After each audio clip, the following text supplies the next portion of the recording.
लिया, जल का एक ही छींटा मारा, सो कामक नाम का विमान उत्पन्न हो गया। कहते ऐसा था कि मन की गति से चलने वाला सारी सुख की सामग्री उस विमान में एकत्रित थी। तो महाराज करदम ने कहा, देवी बैठ जाओ इस विमान में। संकोच करने लगी कि मैले कुचैले वस्त्र और इतना सुंदर विमान, इसमें कैसे बैठूं। तो महाराज करदम ने देखा देवी जी संकोच कर रही हैं, तो वहीं पर एक सरोवर का निर्माण कर दिया। और सरोवर में जैसे ही प्रविष्ट हुई, सो हजार जो है बढ़िया अप्सराएं आ गई और उबटन लगा लगा करके बढ़िया सुंदर स्नान कराया महारानी देवहूति को। और देखते ही देखते शरीर बढ़िया सोने जैसा चमकने लगा, युवा हो गया। बैठ गए दोनों विमान में, कई वर्षों तक भ्रमण करते रहे। पृथ्वी से लेकर के स्वर्ग और वैकुंठ तक का चक्कर काट लिया। जितनी सुख सुविधाएं थी सबका भोग कर लिया। और महाराज करदम ने एक वचन दिया था भगवान को कि जैसे ही एक संतान होगी, घर को छोड़ करके चला जाऊंगा, संन्यास ले लूंगा। और भगवान की ऐसी माया कि विमान में घूमते रहे 9 कन्याओं का जन्म हो गया।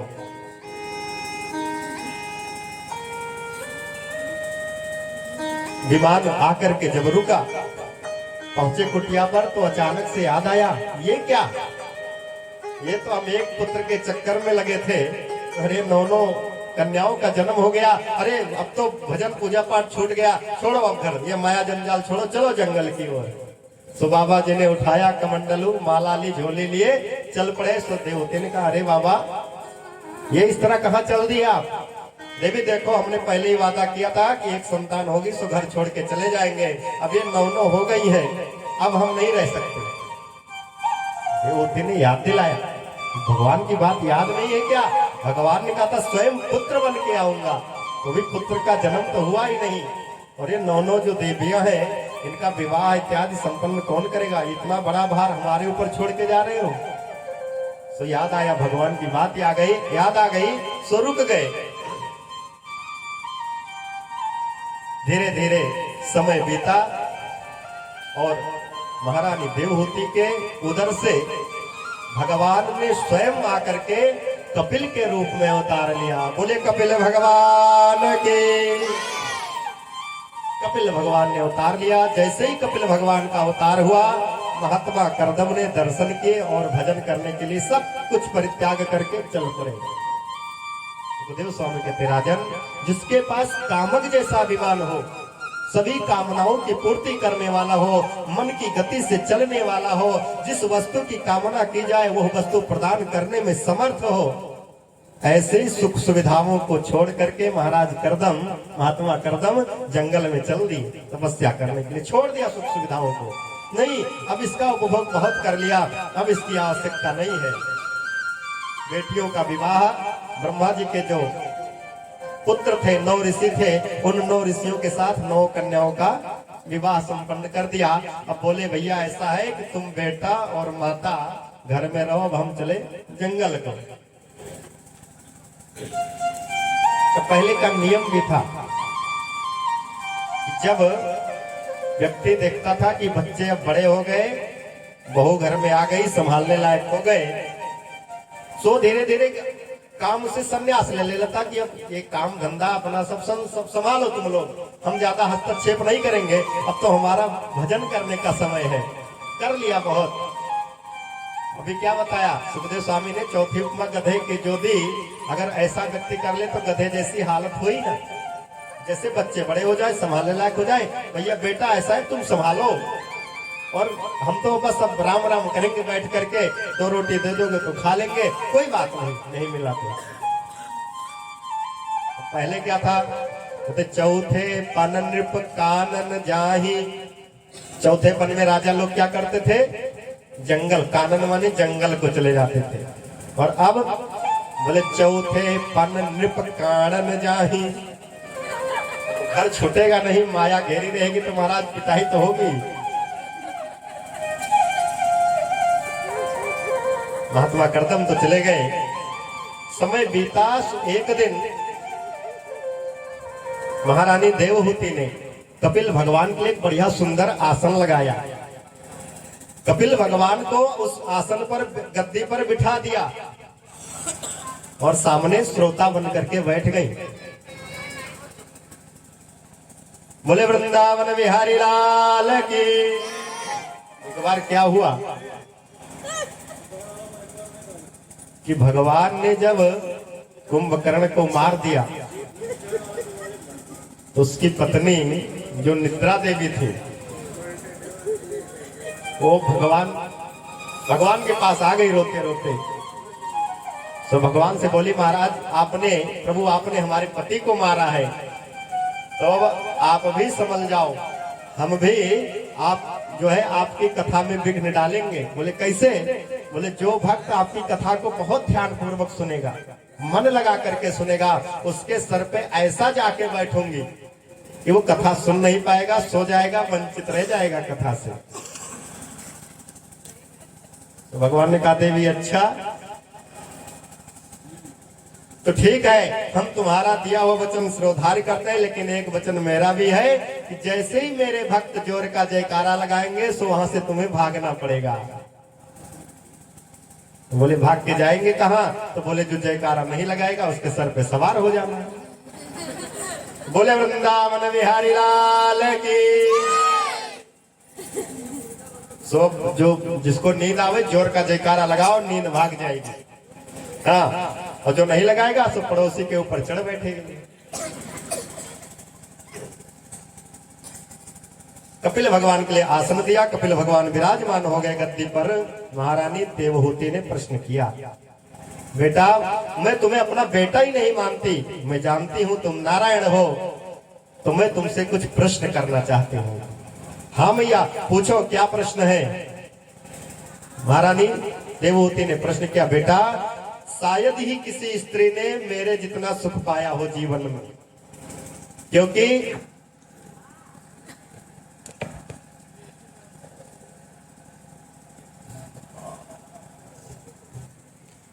बोले भक्त वत्सल भगवान की।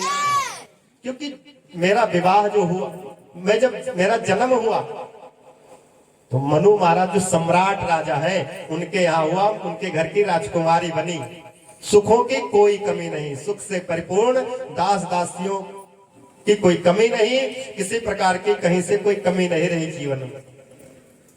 विवाह एक ऐसे महात्मा के साथ हुआ कि मैंने वो भी सुख देख लिया कि ये सुख कैसा होता है। मैंने तपश्चर्या का भी सुख देख लिया कि क्या होता है, पतिव्रता का धर्म क्या होता है उसको भी मैंने देखा। और अंत में हमारे पतिदेव ने कामक जैसे विमान को उत्पन्न करके उसमें बिठा करके हजारों वर्ष तक भ्रमण कराया, जिस विमान में किसी प्रकार की कहीं से कोई कमी थी नहीं, हर प्रकार का सुख, खाने पीने की कोई दिक्कत नहीं, कोई समस्या नहीं, सब कुछ परिपूर्ण रहा उसमें। मैंने बहुत सुख जीवन में पाया, शायद ही कोई स्त्री इतना सुख पा सकती है। लेकिन बेटा हमारे मन की जो कामनाएं हैं वो शांत नहीं हो रही, वो अभी भी अपूर्ण है। इतना कुछ पाने के बाद भी अभी मन की जो कामना है वो और पाने की इच्छा में लगी, ये पूर्ण नहीं हो रही। तो बेटा क्या बात है?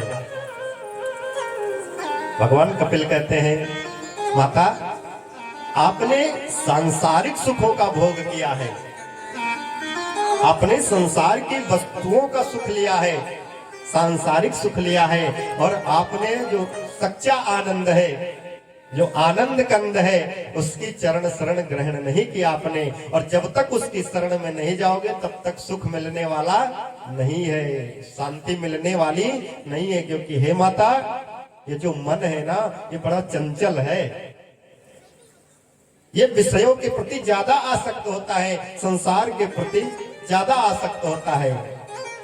जगत की तरफ तो तेजी से भागता है, लेकिन जैसे जगन्नाथ की तरफ मोड़ोगे महाराज भगने लगता है, पीछे हट जाता है।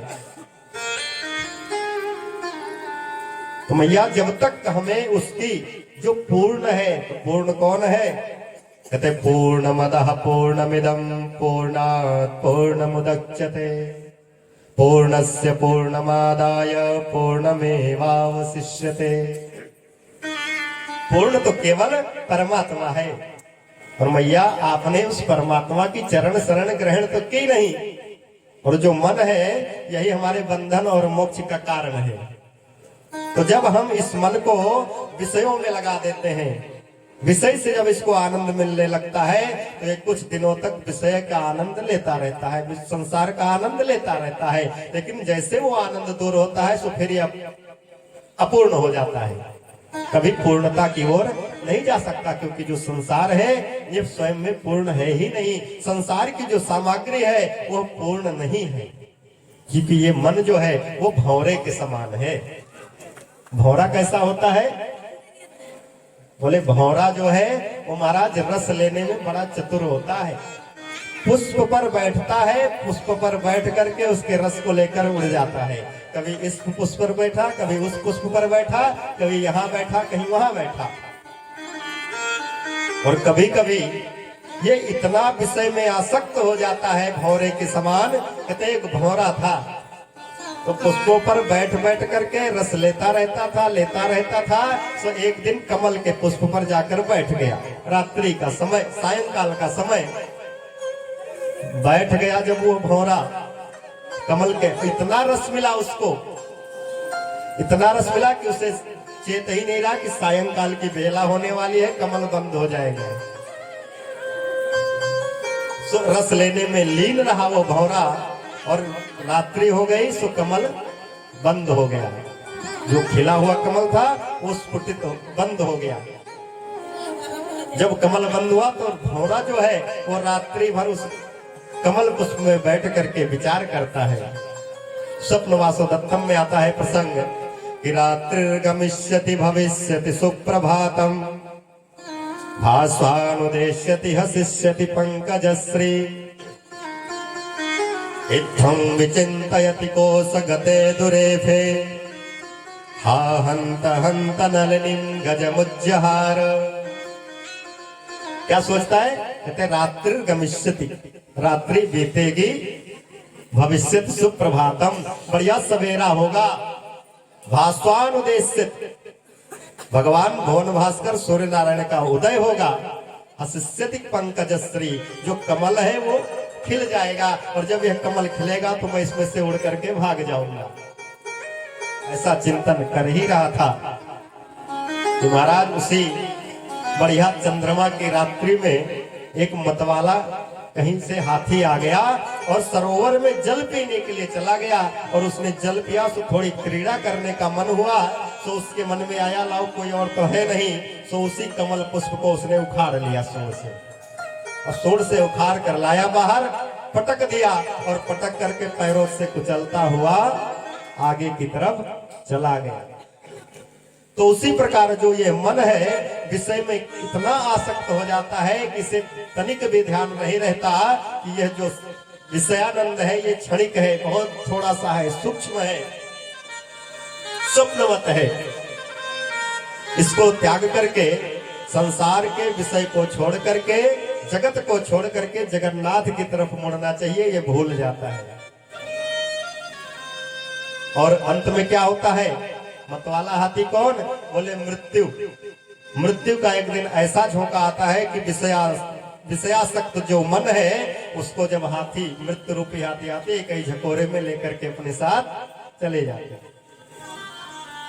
सुमैया जब तक हम जो परिपूर्ण है उसकी शरण में नहीं जाएंगे तब तक हमें शांति मिलने वाली नहीं है, क्योंकि पूर्ण परमात्मा है, और परमात्मा की जब चरण शरण ग्रहण कर लेंगे तो जीवन में पूर्णता आ जाएगी। मैया ने कहा बेटा ठीक है, ये मन तो बड़ा चंचल है, चंचलम ही मनः कृष्ण, हे कृष्ण ये मन जो है बड़ा चंचल है, एक जगह टिकता नहीं, अभी यहाँ है, कभी अयोध्या, कभी वृंदावन है, कभी दिल्ली, कभी मुंबई भ्रमण करने लगता है। अभी यहाँ बैठे हैं, कहीं ध्यान आ जाए घर का तो घर का ध्यान घर पर चला जाएगा, बच्चों का ध्यान आएगा तो बच्चों के पास चला जाएगा। तो मन एक जगह एकाग्र नहीं रहता। तो इसको एकाग्र करने का क्या तरीका है? बोले एकाग्र इसको भगवान की कथाओं के द्वारा किया जा सकता है। बोले कथा कौन, कैसे कथा कहां से प्राप्त हो? तो बोले जो अच्छे संत हैं, जो मुक्ति का मार्ग प्रशस्त करते हैं, उनकी शरण में जाने से यह मन धीरे धीरे जगत को छोड़कर जगन्नाथ की तरफ मुड़ने लगता है। मैया इसके लिए हमें संतों के पास जाना होगा, संतों के चरणों में जाना होगा, संतों के पास बैठना होगा, संतों के जो है चरणों की धूली लेनी होगी, तब जाकर के यह मन संसार से मुड़ेगा। माता ने कहा बेटा सो बात तो ठीक है, लेकिन संत है कौन, संत के लक्षण क्या हैं, संत को पहचाने कैसे? क्योंकि आजकल जो नकली चीजें होती हैं वो ज्यादा चमकती हैं। नकली हीरा देख लो महाराज, बहुत चमचमाता है। नकली सोने के आभूषण देखो, फर्क नहीं पाओगे कि असली है या नकली है। ऐसे भी संत भी है महाराज, असली नकली में भेद कर पाना बड़ा मुश्किल है। सब जटाजूट को बढ़ाए हुए कालनेमी बने घूम रहे हैं। कालनेमी भी तो संत का वेश बना करके आया था। हनुमान जी को, जब हनुमान जी सजीवन बूटे लेने जा रहे थे लक्ष्मण जी के लिए, तो रास्ते में वो दैत्य था जो साधु बन करके आ गया।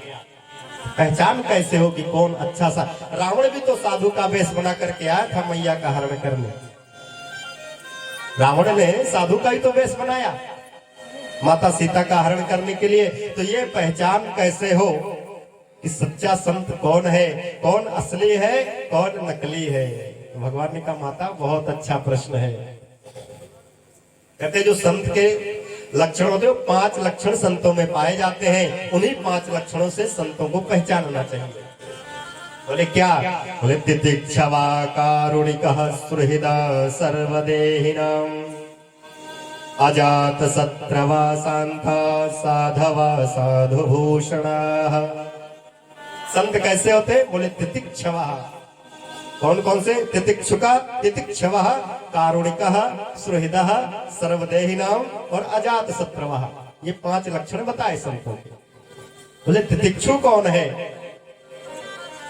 बोले जिसको मान और अपमान का कोई चिंता ही नहीं है। जिसको कोई संत बैठा है, किसी ने जाकर के गले में माला डाल दी तो उसकी प्रसन्नता नहीं है कि भैया इन्होंने माला डाल दी तो इनको ज्यादा आशीर्वाद, और किसी ने जाकर के 4 गाली सुना दी तो उसका उन्हें कोई अपमान नहीं लगा, इसने मेरा अपमान कर दिया।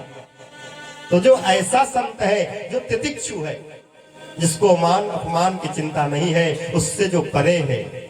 किसी ने 10 बात अच्छी बोल दी तो प्रसन्न हो गया, गदगद हो गया। किसी ने अच्छा भोजन करा दिया, वाह भैया बड़ा आनंद आ गया। और किसी ने तो थप्पड़ मार के भगा दिया तो बहुत दुखी हो गया कि इसने तो थप्पड़ मार दिया। बोले नहीं, संत का तो ये किसी ने खिला दिया तो सही है, नहीं मिला तो भगवान की कृपा है। तितिक्षवः। और कैसा? बोले कारुणिकः। संत जो होते बड़े करुण होते महाराज। कैसे? बोले नारियल की तरह, मक्खन की तरह। ठंडियों में मक्खन देखो कितना कड़ा हो जाता है, लेकिन जब आप उसे आंच दिखाएंगे पिघल जाएगा। नारियल होता है ऊपर से महाराज बहुत कठोर, लेकिन जब तोड़ो तो अंदर कितना बढ़िया मुलायम निकलता है। चबा जाओ, आ जाओ इसे। तो संत उसी प्रकार से इस संसार को समझाने के लिए ऊपर से तो कठोर, लेकिन अंदर से बहुत ही कोमल, बहुत ही करुण हृदय होते हैं। कहते निज परिताप द्रवै सुपनीता, पर दुख द्रवहि संत सुपुनीता। जो मक्खन होता है महाराज, जब उसे ताप लगती है, आंच लगती है तो पिघल जाता है। लेकिन जो संत जन होते हैं, संसार को जब दुखी देखते हैं तो वे पिघलने लगते हैं और संसार के लिए अच्छा मार्ग प्रशस्त करने लगते हैं। कौन है? बोले कारुणिकः। और कैसे? बोले सुहृदा सर्वदेहिनां। सभी देहधारियों में उन्हें परमात्मा दिखाई देता है, चाहे वो कुत्ता हो, बिल्ली हो, गाय हो, शेर हो, कोई भी हो। जो संत है उसमें उसे भेद नहीं दिखाई देता किसी में। कैसी भावना हो गई? बोले सिया राम मैं सब जग जानी, करहु प्रणाम जोर जुग पानी। सिया राम में सब जग, पूरा संसार राममय दिखाई देने लगता है उसे। उसे कहीं अंतर नहीं दिखाई देता, यह कौन है, यह कौन है। उसे तो सब में परमात्मा का ही वास दिखाई देता है, सब में परमात्मा के दर्शन होने लगते हैं, सभी देहधारियों में। सुहृदः सर्वदेहिनां। कद निज प्रभु मय देखहि जगत कहीं सन करहि दुराव। पूरे संसार में अपने प्रभु के दर्शन होने लगते हैं उसे कोई अंतर प्रतीत नहीं होता। सुहृदा सर्वदेहि राम। एक भक्तमाल की कथा आती है। एक पीपा जी महाराज थे, बड़े अच्छे संत। तो एक बार एक गांव में भिक्षा मांगने के लिए गए, तो उस गांव के पास में एक जंगल था। जंगल में एक बहुत ही खूंखार शेर रहता था, सिंह। उसने बहुत से लोगों को मार दिया। अब तो ये प्रचार हो गया, भैया उस जंगल की तरफ मत जाना, बहुत खूंखार शेर रहता है, नरभक्षी रहता है, मार के खा जाएगा। तो उसी गांव में एक दिन पीपा जी महाराज भिक्षाटन के लिए आ गए। जब भिक्षा ले लिए सो जंगल के रास्ते से जाने लगे। गांव के लोगों ने रोका, अरे बाबा पागल है का? अरे उस जंगल में बहुत खूंखार नरभक्षी शेर रहता है, जाएगा तो मार देगा शेर। बाबा किसी की बात नहीं सुने, चलते गए। जैसे ही शेर ने देखा कि बाबा आ रहे हैं, सो दहाड़ करके चल पड़ा मारने के लिए। जब बाबा ने देखा, पीपा जी ने देखा ये शेर हमारी तरफ आ रहा है, सो मुस्कुराने लगे, हंसने लगे। बोल पड़े, क्यों रे भैया? ऐसे गांव वाले भी पीछे पीछे चल पड़े कि देखे बाबा को मारता है शेर कि नहीं मारता है। दूर से खड़े होकर के गांव वाले देख रहे थे। तो पीपा जी महाराज जैसे मनुष्य से बात किया जाता हो उसी तरह बात करने लगे। अरे भैया, काहे को अपना जीवन बर्बाद कर रहा है ये हिंसा के चक्कर में? अरे न जाने पूर्व जन्म में तुमने कौन सा कर्म किया, कहाँ गड़बड़ी हुई कि ये जन्म मिला, पशु का जन्म मिला, और इस पशु के जन्म में आकर के भी तो नरभक्षी बन गया। हिंसा करता है, प्राणियों को मारता है, जीवों को मारता है। अरे सब में भगवान का वास होता है, तुम्हें इतनी भी बुद्धि नहीं। ऐसा समझाया पीपा जी महाराज ने कि महाराज वो शेर भी भक्त बन गया। आकर के पीपा जी महाराज के चरणों में बैठ गया। तो पीपा जी महाराज ने उसके गले में माला डाल दी और कान में मंत्र फूंक दिया, बेटा आज से तू वैष्णव हो गया, किसी पर हिंसा नहीं करेगा। तो शेर पूंछ हिलाते हुए वहां से चला गया। तो कहते ऐसे संतों के पास जब बैठोगे तो वह संत हमारी मुक्ति का मार्ग प्रशस्त करेंगे, क्योंकि उन्हें उस शेर में हिंसक पशु दिखाई नहीं दिया, उस शेर में पीपा जी महाराज को परमात्मा दिखाई दिए कि इसमें भी वही परमात्मा है जो हम में है। सुहृदा सर्वदेहि राम। और पांचवा बोले अजात शत्रवः, जिसका संसार में कोई शत्रु है ही नहीं, सब अपने ही हैं, सब परमात्मा की संतानें हैं। जब सब परमात्मा की संतानें हैं तो किसी से कोई किसी प्रकार का भेद नहीं है। इसलिए हे मैया, संतों की चरणों में जब बैठोगे तो वह हमारे मुक्ति का मार्ग प्रशस्त करेंगे। और भी बहुत कुछ भगवान कपिल ने बताया।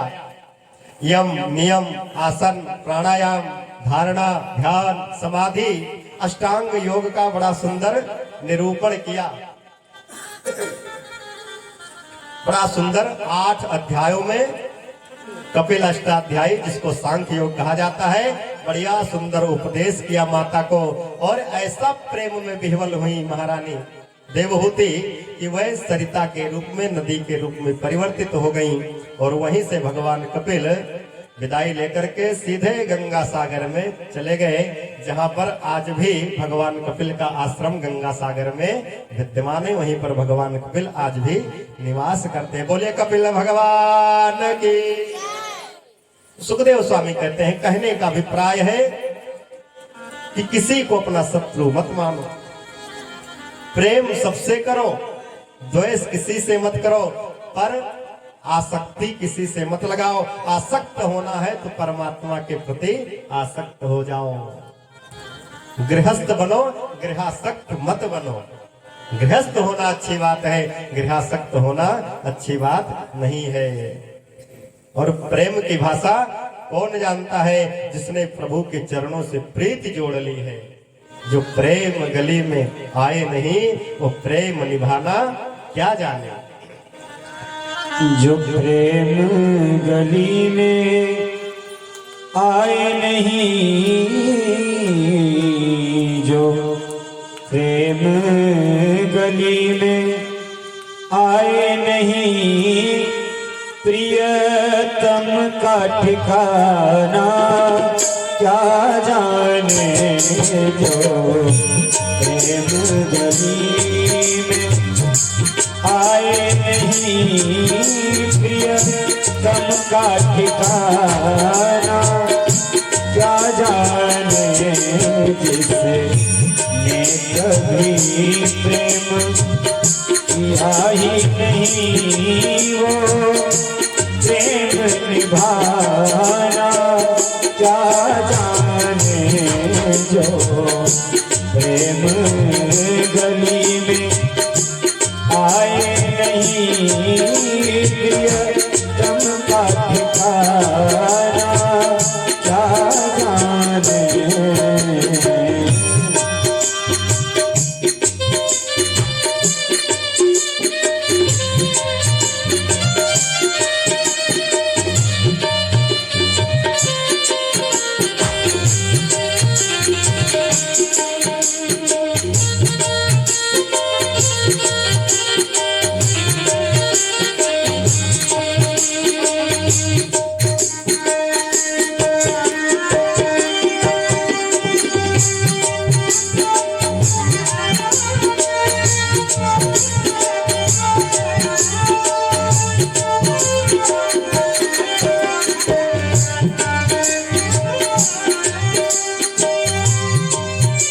जो वेद पढ़े और भेद करे मन में नहीं रे मरे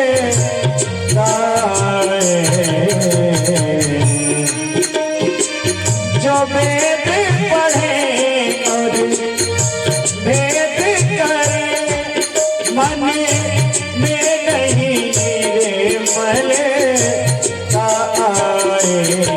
कोई कितना चाहे कोई कितना चाहे ज्ञान कहे भगवान को पाना क्या जाने जो प्रेम गली में आए नहीं प्रियतम का ठिकाना क्या जाने।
धंधा है सब जग माया में अंधा है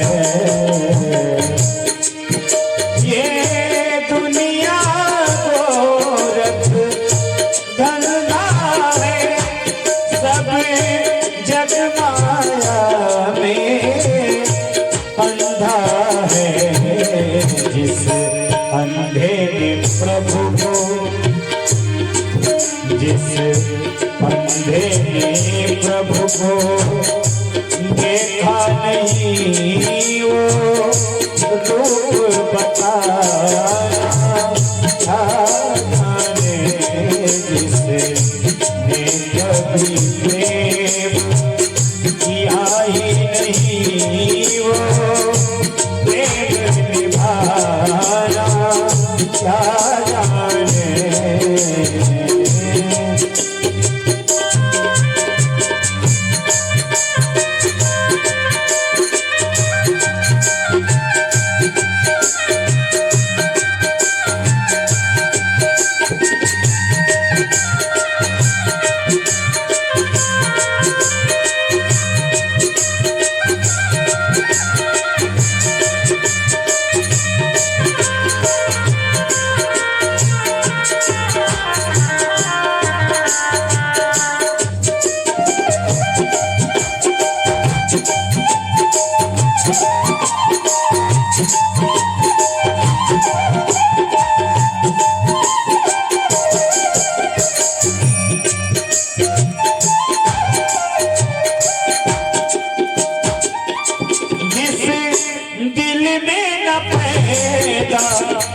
दर्द हुआ ओ जाने पीरे बजाए क्या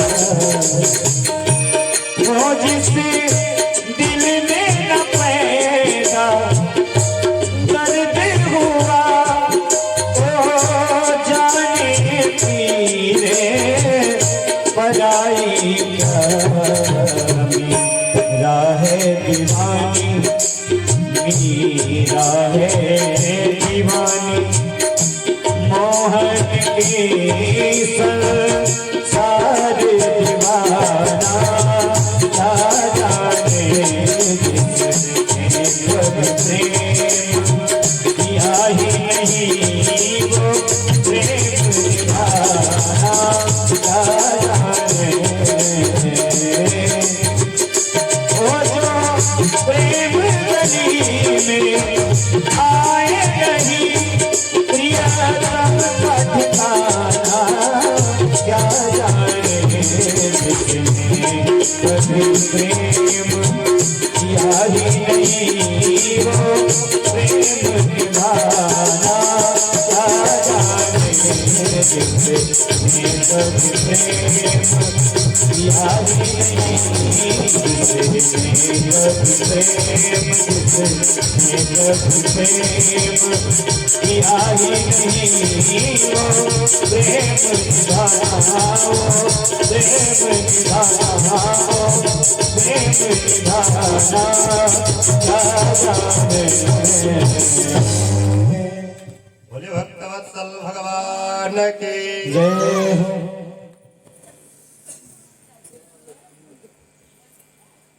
तो भगवान कपिल तो माता देवहूति को बढ़िया सुंदर सांख्य शास्त्र का अष्टांग योग का 8 अध्यायों के माध्यम से उपदेश करके पहुंच गए गंगा सागर। माता देवहूति भी नदी के रूप में परिवर्तित होकर के बहने लगी, प्रेम में गदगद हो गई भगवान की लीला को सुन करके। यहीं से सुखदेव स्वामी कहते हैं कि जो महाराज मनु हैं उनकी जो दूसरी बेटी देवहूति जिनका विवाह जिनके बारे में सुना, इनका